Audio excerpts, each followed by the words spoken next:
Hi guys, it's Candace from Beacon Help Books, and I'm here today with a tag. It is the spring tag, and I was tagged by the very lovely and wonderful Jess at Garden Scriptorium. She has excellent book reviews, especially in historical fiction, which is one of my favorites. So I really enjoy her channel. If you don't already, which I'm sure you already do, go check her out. So basically this was a tag where you have 5 books with green covers and talk about them. Ironically enough, I didn't have a ton of green books. I was surprised.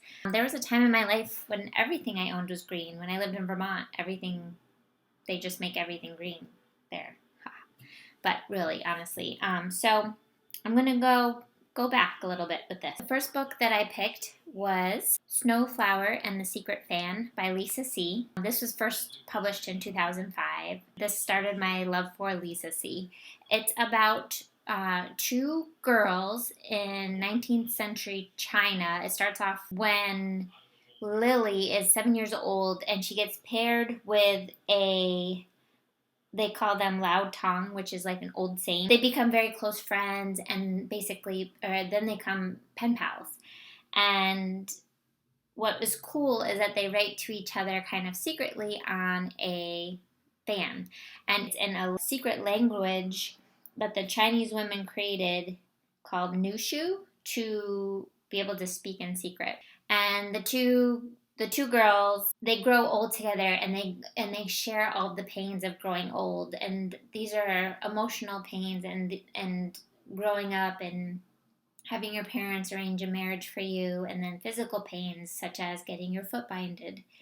And they also become mothers and they share that. All Lisa C's themes are incorporate mothers and daughters in some way. And then there's a misunderstanding that puts their friendship really to the test. I really enjoyed this book. The second book I picked was a little gardening book here. It's a very long title. The $64 Tomato, How One Man Nearly Lost His Sanity, Spent a Fortune, and Endured an Existential Crisis in the Quest for the Perfect Garden by William Alexander. This is sort of a memoir / nonfiction book of how he's a very organized person and he wanted to have his own garden. And he had this grand design of having an elaborate garden, and quickly him and his wife realize they're in very deep. They realize that it's quite expensive and it's time consuming and it's restrictive in terms of your freedom of going away. They are constantly battling with different types of pests. William actually does a spreadsheet and he figures out that it costs him $64 to grow one Brandywine tomato.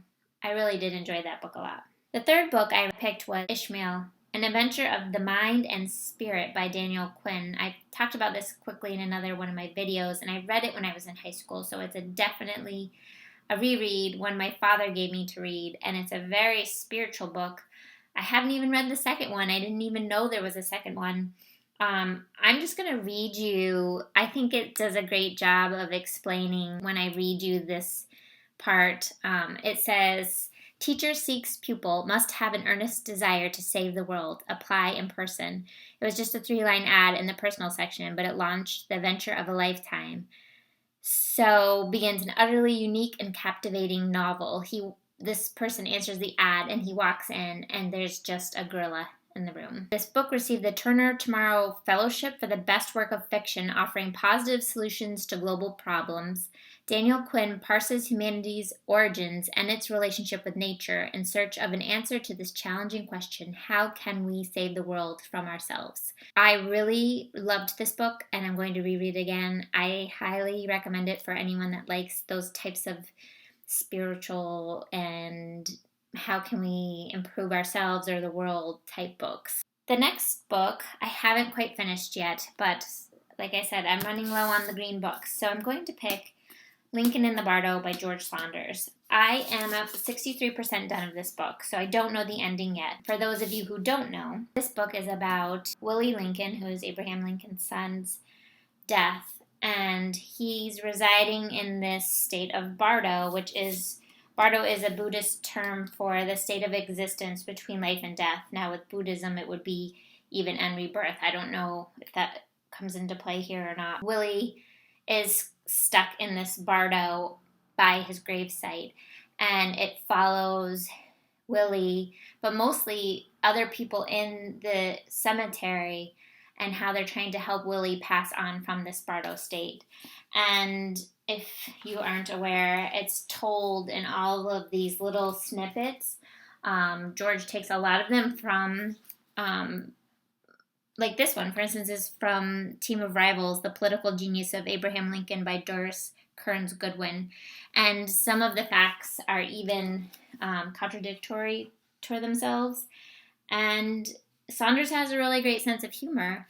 I have just been stalled in this book. There's a lot of interesting thoughts I have about death and things. So yeah, the final book I'm going to pick is one of the most iconic green books that I could think of, and that is The Giving Tree by Shel Silverstein.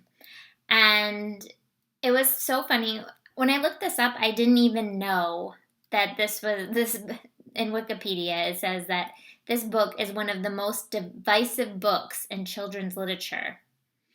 I never would have thought that. This was published in 1964, and it says the controversy concerns whether the relationship between the main characters, a boy and a tree, should be interpreted as positive, the tree gives the boy selfless love, or negative, the boy and the tree have an abusive relationship. The funny thing is that it goes on at the end to say there's different interpretations of what the book really is symbolic for. Is not verified, but the author comments on the author's photograph, and it says the photograph on the back of the cover has attracted attention. One writer described the photograph as showing the author's jagged, menacing teeth and evil, glaring eyes.